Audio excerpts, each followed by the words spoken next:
Welcome to the Paws Forever training module on bringing home a new cat or kitten. Which of our cats go into foster care? When you foster a cat with Paws Forever, they will fall into one of these categories, each with different needs. Young kittens with or without a mother cat, a shy cat or kitten who can benefit from the personalized attention of foster care to build their confidence and trust in humans, an adult cat with a medical need such as URI, which recovers better in a home environment, or a healthy adult cat who has been at the shelter for a long time without getting adopted, as a way to learn more about them and better promote them for adoption. While each of these types of cats you may be hosting will have individualized needs and priorities, your overall responsibilities will be largely the same across categories. Every cat you foster will need their basic needs met, such as having access to appropriate food, water, and shelter, medical care, such as parasite prevention, and behavioral care like enrichment, play, and time to socialize with people. It will also be up to you to bring your foster cat to vet or potential adopter appointments as needed. And last, but certainly not least, you will be an advocate for your cat in helping them find their forever home, promoting them for adoption, and gathering information to help them meet their perfect match. Let's start by talking about the basic cat care. The most important thing to help the cat adjust is to give them their own small, safe space where they can get accustomed to their new place. Many cats will become overwhelmed when suddenly faced with a brand new environment and hide if given free rein of the house right away. A much better way to set them up for success is to keep the cat in one room to start with, where they can get used to all the new smells and sounds of the house while building a trusting relationship with you. Ideally, you want a space that is warm, quieter than the rest of the house, and easy to disinfect. A spare bathroom or empty bedroom works great, as you'll see in the examples to come. Using this one room first setup is also a good way to build good litter box habits from the beginning, as they will quickly find the litter box in this smaller room and develop the habit of using it. In addition to a litter box, the room should also have access to fresh water and a cozy box or bed that the cat can sleep and hide in. Depending on the individual cat's diet, you may also want to leave dry food out for them in their room as well. Now that you have their perfect apartment set up, you should visit the cat at least twice a day and bring good things with you like wet food, treats, catnip, or toys. They will start to learn that you are a friend and look forward to your bonding time together. You will know they are ready to transition into more of the house when they are confidently greeting you when you arrive and start showing interest in exploring further. Notice how in this example, there is a carrier where the cat could hide or nap, a scratching post, litter box, separate food and water bowls, toys, and a cat bed all in this small bathroom. You do not need a lot of space to create a luxury kitty condo. Another option shown here is a large dog crate or playpen if you do not have a spare room. Plenty of people successfully foster from one-bedroom apartments. The crate setup is a smart way to still give them their own safe space to start until they are ready to fully acclimate to your entire household, whatever that may be. Once the cat is ready to start seeing more of the house, replacing the closed door to their room with a baby gate is an option that can ease the transition. If they are retreating to the safety of their room or bed, they probably aren't ready for more yet. But if they approach the gate with curiosity and show interest in coming past it, they are ready to venture further and you can remove the gate altogether. If you have other pets, this baby gate part of the process is particularly important as a middle step in between smelling each other through the door and being loose together. This protects the cat from dogs or allows two cats to sniff and see each other while still giving them a little distance and their own space to feel secure in as they get used to one another. For further information on how to safely integrate a new cat in with your existing animals, we have handouts on cat-to-cat and cat-to-dog introductions, which you should receive before bringing the new cat home. Any room the cat will be in should be cat-proof to ensure it is safe for them. Here are some of the most common household items that can be dangerous to cats. Cats may try to play with or chew on electrical cords, so keep them covered or otherwise out of reach. Many houseplants are poisonous to cats, which won't stop them from trying to graze on them, so make sure that your plants are either feline-friendly or inaccessible. Other common causes of poisoning include medicines and cleaning supplies, so keep them put away in a cabinet so they can't be mistaken for a snack. Similarly, you want to keep an eye out for small items a cat could easily ingest, as they could either choke or cause a blockage by eating them. Last but not least, always make sure that there are no open windows from which your cat could escape, nor holes or other openings they could go through and get stuck in. You'd be surprised how many kittens crawl through a duct and find themselves trapped in the walls. While these cat-proofing techniques are a good idea for all cats, keep in mind that kittens especially will get into anything and everything, so you want to be especially vigilant if you're hosting little ones. Now that you've cleared the space of items to avoid, let's go over things you definitely do want to have. The first necessity is litter boxes. The more the merrier. A good rule of thumb is to have at least one box per cat plus one. So 2 boxes for 1 cat, 3 boxes for 2 cats, and so on. Some cats have strong preferences about the type of litter box or the litter in it, and they don't always know how to find or use a covered litter box, so start simple with a shallow box that's easy to access, filled about 1 or 2 inches deep with litter.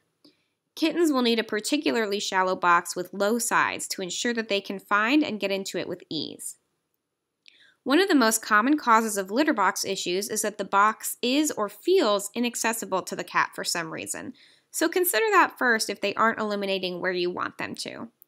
For example, if your cat is afraid of the dog and needs to walk past him to get to their box, they may choose to use the bathroom elsewhere instead. Keeping the box in the first location the cat was introduced to in the home, their initial one-room setup, is a good way to ensure they feel it is a safe place they can always get to. No one likes a dirty bathroom, so cleaning the box regularly is another good way to encourage good habits from the cat as well. Much like going to the bathroom, scratching is a natural cat behavior, but one you would like to contain to certain areas. In order to discourage them from clawing your furniture or carpet, you need to provide a place they are allowed to scratch and encourage them to focus their efforts there. A scratching post doesn't have to be fancy. Many cats enjoy scratching an inexpensive cardboard one, and you can encourage scratching there by placing some catnip, a toy, or treats around the post you want them to use. Medical care. Any medicines your foster animal needs will be given to you along with instructions on how to administer them. All Paws Forever cats take preventative medicines to guard against parasites like fleas, ticks, and heartworms, so you will at least go home with those medications if you are expected to still have the cat when they next need a dose. When you pick up an individual animal, you will be provided with their next due date for these, and you will need to keep track of making sure they receive the proper dosage on time. Similarly, you will be given the date of any upcoming vaccines so that you can be responsible for getting them into Paws Forever or taking them to the vet when it is time for one. If your cat has any other medical issues, they should be explained to you before you take them home, and you'll be provided any medicines or supplies you need to take care of them. Paws Forever will cover the medical expenses for any of our foster animals, provided that all vet visits and procedures are pre-approved.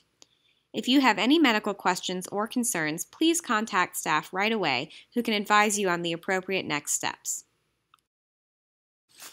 Some conditions are so common that it will be helpful for you to know a bit about them in case they come up in your animal. Diarrhea and vomiting can be quite common in cats and kittens, with many potential causes. Stress and switching diets can both cause diarrhea, so it's likely you may encounter this issue. Slowly transitioning between foods, feeding a tablespoon of plain canned pumpkin, or adding a probiotic like Fortiflora, made specially for cats, into the cat food, and all the stress reduction tips you have already learned will all help prevent stomach troubles. If diarrhea or vomiting are severe or persist for more than a couple of days, you should contact staff, as we may need to find or treat another medical cause, such as parasites. The biggest risk with diarrhea is dehydration, so make sure that your cat always has access to clean water and watch them more carefully when they are having loose stool. Ask staff to show you how to use a simple skin test to determine if your cat is adequately hydrated. Conjunctivitis is another common condition, especially in orphaned kittens. You will recognize it by a red or squinting eye that the cat is rubbing or having trouble keeping open, as well as possible eye discharge. This will need to be treated with antibiotics, so they'll need a vet visit if this pops up. Finally, upper respiratory infection, often referred to as URI, is considered like the common cat cold. Much like a cold in humans, most URI will resolve on its own and will not need medication. However, some cats, such as very young kittens, very old seniors, or cats with a compromised immune system, are more vulnerable and may develop a secondary infection which will need antibiotics to get better. Again, the presentation is similar to a cold in humans. Look for sneezing, runny nose, eye discharge, wheezing, decreased appetite, and lethargy. Keeping the cat warm and well hydrated will help them recover, so if your foster has URI, let them hang out near a steamy shower or clean their faces with a warm washcloth. Extra TLC goes a long way towards helping them feel better faster, which is one of the reasons we often seek fosters for sick cats, so they can recover quickly in the comfort of a home. The goal for all of our animals, in or out of foster care, is to match them to an appropriate adoptive home where they can live out the rest of their lives being loved and cared for. With each animal we place into a forever home, not only do we hope to give that animal their happy ending and complete a family, but also each adoption opens one more space for us to help another animal. For all of these reasons, helping your foster pet find their forever home is one of the most important things you can do as a foster parent, so we want to encourage you to promote them as much as possible. There are many ways you can both promote your foster yourself and help us to better match them to adopters as well. You can post about them on social media or provide Paws Forever staff with photos, videos, or fun facts you learn about your animal that we can share. Brag about your adorable animal in person to friends, family, co-workers, or anyone who will listen. As appropriate, you can bring your foster out and about with a cute bandana or harness to indicate that they are adoptable, just around the neighborhood or to special adoption events. We will notify active fosters when adoption events are coming up, so you can plan to attend when one is a good fit for you and your foster. Finally, simply having the pet in a home provides a treasure trove of information about how they do in the home that we would not otherwise have, so please keep us informed of all of their challenges and triumphs of household living, so that we can best support you and improve our matchmaking to an adoptive home that will be the right fit for them. As a reminder, do make sure that you stay within the guidelines of our social media policy, which you will sign at the same time as your foster contract and can access on Volgistics should you wish to refer back to it. Yes, cats can be trained! Paws Forever partnered with the Jackson Galaxy Project in the spring of 2018 so that staff and volunteers could learn techniques for clicker training cats. What this means for you is that your foster cat may have already been trained, so feel free to ask if they have any cute tricks or useful skills you can practice. It also means that we have the resources to teach you how to train your foster cat, so ask the foster or volunteer coordinator if you're interested in learning how to do so. Cats can be taught practical skills that make life easier, like going into a carrier or having their nails trimmed, as well as fun tricks like high five, sit pretty, or going through a hoop, which makes for great adoption promotion material.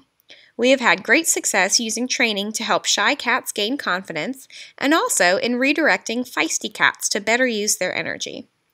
Whether you teach important skills or tricks to show off the cat's smarts and talents, training provides a great opportunity to bond with your foster cat and give them an enriching outlet. Here's a couple examples of training in action. This is Truffle and Fritz, a bonded pair who participated in our clicker training program and then were adopted together shortly thereafter. And this smart boy is Cyrus, who is still up for adoption and ready to high-five his forever family.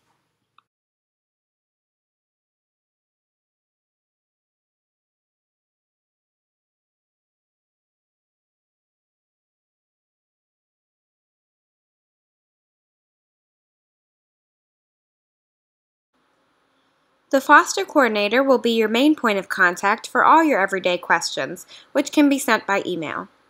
While all pre-authorized vet care will be paid for by Paws Forever, we cannot guarantee reimbursement for vet visits made without prior approval, so make sure to go through staff for all medical questions. In case of an emergency, you can follow down the list of contacts on the emergency contact list provided to you until you reach someone.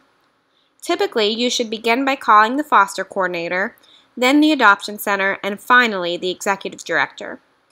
To help determine the best course of action, you may be asked about the animal's appetite, energy level, or eliminations. Having this information on hand will help staff to guide you from there. Anytime you see any of the following, consider it an emergency: extreme diarrhea or diarrhea lasting more than 2 days, vomiting more than once in 24 hours, any acute injury or trauma, or if the animal is actively bleeding, not breathing normally, or displaying any neurological symptoms such as seizures, difficulty moving, or confusion. There should always be someone on call for emergencies so that they can advise you. Thank you for watching, and thank you for being a foster parent. Fostering saves lives, and we literally could not do it without you. We're so happy that you are part of the Paws Forever team. Please let your foster coordinator know if you have any further questions about bringing a new cat home.